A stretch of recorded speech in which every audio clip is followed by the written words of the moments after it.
Welcome back, folks. This is Jesse from the Unpack Mindset. Hopefully, you guys had a good day today. Man, I was busy.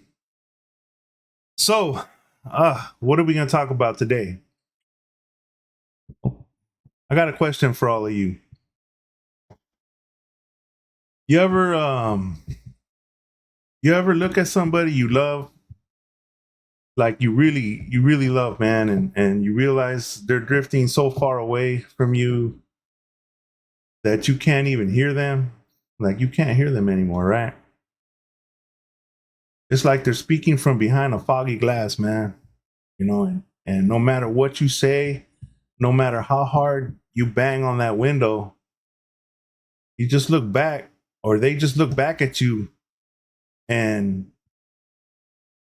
it's like they don't even recognize you, man. They got tired eyes, and it's like they forgot who you are. I feel like that's what it's like when you love somebody who's strung out, man. When you love someone who's got just a really bad drug addiction,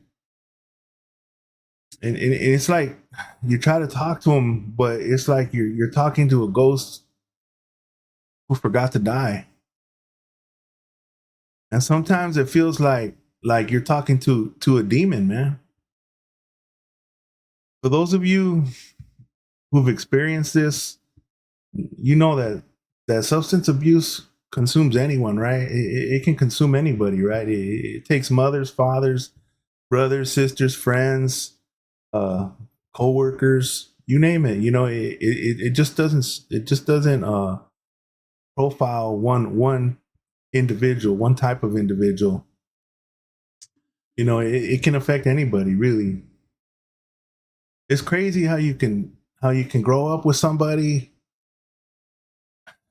share cheap cereal, man, and laugh about stupid stuff, and steal your first beer, and they're just not that person anymore. It's wild. It's wild to me. And it's the smell, man, that changes first, right?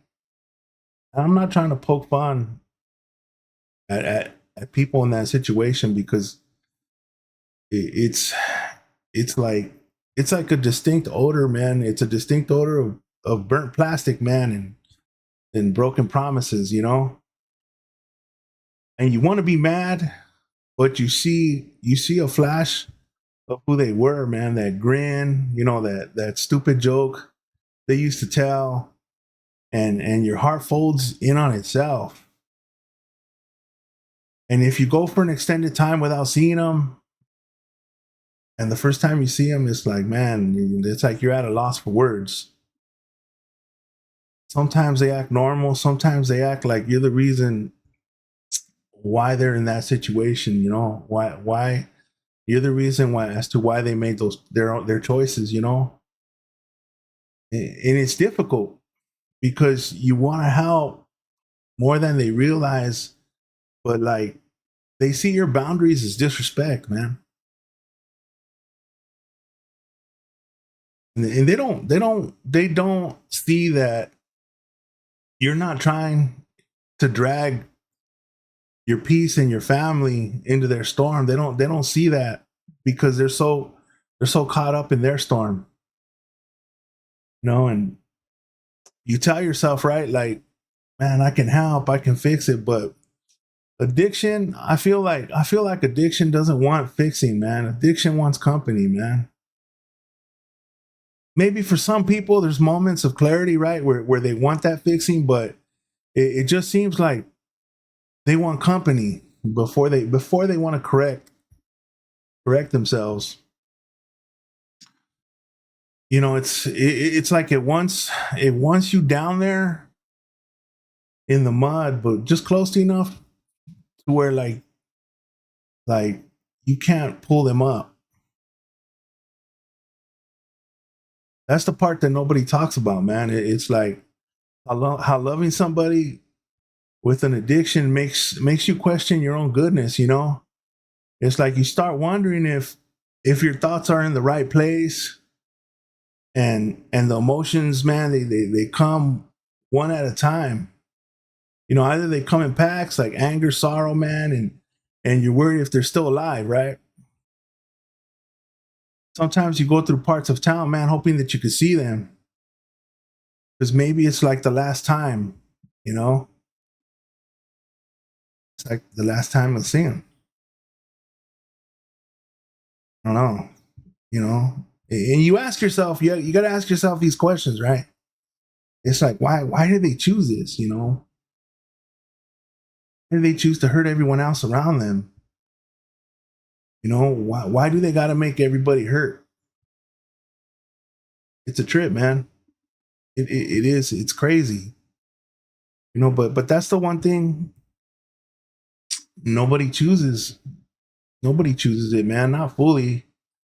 I mean, I feel like addiction's sneaky, right? It doesn't kick down the door and announce itself or whisper through the cracks, right? You know. I heard somewhere that people use because they're trying to quit something inside of them, right? And when that noise gets loud, they burn everything else down to mute it. So I don't understand how do you fight something that you can't see, right? It's like the fog of war or something, you know. It's like you're trying to peek into their confusion or their addiction, but it just messes you up even more. You know, it's like I used to think compassion meant fixing people, but sometimes compassion, man, is just witnessing someone suffering without abandoning your own sanity. I mean, you can't live someone else's rock bottom, man. You really can't, you know? You can be nearby when they hit it, but you can't dive alongside with them hoping to be their cushion. You'll both drown, man. You know, even when you say you're done, part of you keeps hoping that they get right and lock in, man, and finally reach a moment when they finally say I'm ready, but it doesn't come. Sometimes, man, you know, sometimes for some people, man, the story doesn't end with a period, man. It just fades out like static. It really does, and it's like you have a unanswered questions. You have so many unanswered questions, so many would have, could haves, or what would it be like, you know? And through all that, we start realizing something, you know, as much as we want our loved ones to change, we still need to own up to our own side, man. We need to realize that we can't become addicted to feeling responsible for someone else's pain. Like maybe if we carried enough of it, you know, they wouldn't have to. But that's not love. You know, that's like fear dressed up as a purpose, right? And so here's the truth, man, or here's how I see it, you know. I finally had to accept that it hurts. We can't choose redemption for anyone else. You know, we can only choose honesty for ourselves. And and if you want peace, real peace, man, it comes from you trying to stop, you know, to rewrite someone else's story and start and finish, you know. You know, and it really just it comes down to finishing our own story. You know, love them, pray for them, man, and hope that they snap out of it, you know. And but don't let their chaos, man, just consume you. Don't let it consume you, because the moment you start claiming ownership of other people's decisions, man, their decisions, you give up on the only thing that you truly have at the end of the day. You know, it's your control, right? Your own control. Man, I think like these days when I think of addiction, I get a sense of gratitude. It sounds crazy, right? I get it, but it's kind of like, you know that person's so smart, like that person had a lot going for themselves, and you begin to realize how fragile we all are, right? You know how that thin line really is between doing right and sleeping under an overpass. Man, that's the human condition. You know, right there, it's like we're all trying not to fall too far from the light. So, man, the way I see it, I mean, if you got someone out there walking that thin edge, love them, man, love them, pray for them, but don't let the guilt drive you insane. Because peace doesn't come from saving them, man. It comes from forgiving yourself and understanding that you can't save everybody, man. Only God can, you know.